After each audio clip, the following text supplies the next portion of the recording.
এটা ক্ষিপ্ৰ পানী নসৰকা তদন্ত হ'ব লাগিব। তেওঁক আমি ন্যায় দিয়াৰ পৰা ইতিমধ্যে বঞ্চিত হলো। কাৰ বিৰুদ্ধে তেওঁলোকে আন্দোলন কৰিছে আৰু কাৰ পৰা আচলতে ন্যায় বিচাৰিছে যে অসমত সঁচা অৰ্থত আন্দোলন নহলে ন্যায় পোৱা নাযায়, আন্দোলন নহলে একো পোৱা নাযায়। জুবিন গাৰ্গক ভাল পাবৰ কাৰণে কোনো বিশেষ ধৰ্ম, কোনো বিশেষ সম্প্ৰদায়ৰ হ'বৰ কাৰণে প্ৰয়োজন নাই। তেওঁলোকে কৈ থাকে ডাবল ইঞ্জিন চৰকাৰ, দিল্লীত বিজেপিৰ চৰকাৰ, ৰাজ্যত বিজেপিৰ চৰকাৰ, বিজেপিৰ শাসন চলি আছে। তাৰ পাছত শাসনাধিষ্ঠ দলটো আকৌ ন্যায় বিচাৰি ৰাজপথত আন্দোলন কৰিবলৈ নামিছে। দুটা প্ৰশ্নৰ তেওঁলোকে উত্তৰ দিয়া ভাল। কাৰ বিৰুদ্ধে তেওঁলোকে আন্দোলন কৰিছে আৰু কাৰ পৰা আচলতে ন্যায় বিচাৰিছে। এটা নেৰেটিভ সৃষ্টি কৰিবলৈ চেষ্টা কৰা হৈছে ন্যায়পালিকাই ন্যায় দিব। আমি কি অবুধ শিশু নেকি? সমগ্ৰ অসমৰ মানুহে জানে, বিশ্বৰ মানুহে জানে ন্যায়পালিকাই ন্যায় দিব লাগিব। কিন্তু ন্যায়পালিকাই কেতিয়া ন্যায় দিব পাৰিব?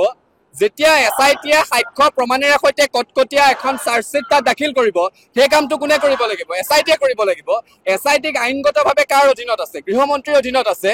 গতিকে হস্তক্ষেপ নকৰাকৈ বিধিসন্মতভাৱে SIT-ক সেই কৰ্তৃত্ব প্ৰদান কৰিব লাগিব, যাতে তদন্ত ক্ষিপ্ৰ হয়, যাতে তদন্ত নিৰপেক্ষ হয়, যাতে তদন্ত পানী নসৰকা হয়।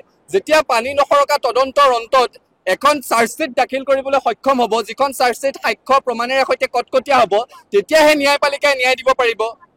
এনেই এটা কথা তেওঁলোকে পুনৰ প্ৰমাণ কৰিলে। হিমন্ত বিশ্ব শৰ্মাই কৈ থাকেতো অসমত আন্দোলন নাই, আৰু আছুৱে কৈ থাকো যে আন্দোলন নকৰাকে অসমে একো নাপাওঁ। এতিয়া শাসকীয় দলটোৰ ৰাজপথত জুবিন গাৰ্গৰ ন্যায়ৰ দাবীত আন্দোলন কৰিবলৈ নামি এই কথাটো প্ৰমাণ কৰি দিলে যে অসমত সঁচা অৰ্থত আন্দোলন নহলে ন্যায় পোৱা নাযায়, আন্দোলন নহলে একো পোৱা নাযায়। তেওঁলোকে কাৰ বিৰুদ্ধে আন্দোলন কৰিছে আৰু কিয় আন্দোলন কৰিছে, প্ৰশ্ন দুটাৰ উত্তৰ দিব লাগিব। একে সময়তে আৰু এটা কথা স্পষ্ট কৰিব বিচাৰিছো, এই যে আচল অনুৰাগী নকল অনুৰাগীৰ এটা ধাৰণা সৃষ্টি কৰিব বিচৰা হৈছে। আচল অনুৰাগী নকল অনুৰাগীৰ এনে ধাৰণাই ছাত্ৰ সন্থাক স্পৰ্শই নকৰে। এইবোৰ কথা আচলতে চৰ্চা কৰাটোৱে এইখিনি সময়ত অপ্ৰয়োজন। কিন্তু এটা কথা স্পষ্ট, জুবিন গাৰ্গক ভাল পাবৰ কাৰণে শাসক দল বা বিৰোধী দলৰ কোনো ৰাজনৈতিক আদৰ্শৰে সৈতে দীক্ষিত হ'বৰ কাৰণে প্ৰয়োজন নাই। জুবিন গাৰ্গক ভাল পাবৰ কাৰণে কোনো বিশেষ ধৰ্ম, কোনো বিশেষ সম্প্ৰদায়ৰ হ'বৰ কাৰণে প্ৰয়োজন নাই। যি ধৰণেৰে বিষ্ণুপ্ৰসাদ ৰাভা, জ্যোতিপ্ৰসাদ আগৰৱালা বা ভূপেন হাজৰিকাক ভাল পাবৰ কাৰণে কোনো ধৰ্ম, সম্প্ৰদায়, ৰাজনৈতিক আদৰ্শৰ ব্যক্তি হ'বৰ কাৰণে, আদৰ্শৰে দীক্ষিত হ'বৰ কাৰণে প্ৰয়োজন নাই। জুবিন গাৰ্গকো সেই ধৰণেৰে সকলো দল, সংগঠন, জাতি, ধৰ্ম, ৰাজনৈতিক আদৰ্শৰ ঊৰ্ধত থাকি অসমৰ মানুহে নিজৰ অন্তৰত স্থান দিছে। আৰু প্ৰাণৰ শিল্পীগৰাকীয়ে ন্যায়ৰ দাবীত যি স্বতঃস্ফূৰ্ত আন্দোলন চলি আছে, শিল্পীগৰাকীয়ে ন্যায় নোপোৱালৈকে এই আন্দোলন অব্যাহত থাকিব।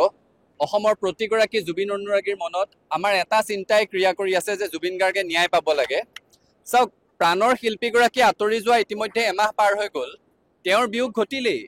তেওঁক আমি ন্যায় দিয়াৰ পৰা ইতিমধ্যে বঞ্চিত হলো। কিন্তু তেওঁৰ বাবে দাবী কৰা এই ন্যায় আচলতে তেওঁ ঢুকাই গ'ল এই জীয়া সত্যটোক উপলব্ধি কৰিও লাখ লাখ অনুৰাগী যে প্ৰতিদিনে মৰি মৰি জীয়াই আছে, এইসকলৰ কাৰণেও সেই ন্যায়। আৰু সেইকাৰণে আমি কৈ আছো যে প্ৰাণৰ শিল্পীগৰাকীক, জুবিন গাৰ্গক ন্যায় দিব লাগিব। আৰু ন্যায় মানে কি? এটা ক্ষিপ্ৰ পানী নসৰকা তদন্ত হ'ব লাগিব। এই তদন্তৰ অন্তত এনে এখন চাৰ্জশ্বিট সাক্ষ্য প্ৰমাণেৰে সৈতে কটকটীয়াকৈ প্ৰস্তুত কৰিব লাগিব, যাতে আইনৰ সুৰুঙাৰে দোষী সাৰি যোৱাৰ কোনো সুযোগ নাথাকে।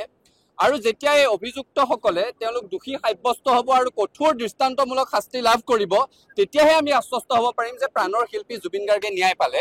আৰু যেতিয়ালৈকে ন্যায় নাপাব, তেতিয়ালৈকে সংগ্ৰাম অব্যাহত থাকিব। জুবিন গাৰ্গৰ মৃত্যুৰ পাছত জুবিন গাৰ্গৰ সৃষ্টি, তেখেতৰ চিন্তা, তেখেতৰ আদৰ্শক আগবঢ়াই লৈ যোৱাৰ এখন সংগ্ৰাম, সেই সংগ্ৰাম দীৰ্ঘম্যাদী হ'ব। সেই সংগ্ৰাম সকলোৱে আগবঢ়াই লৈ যাব লাগিব।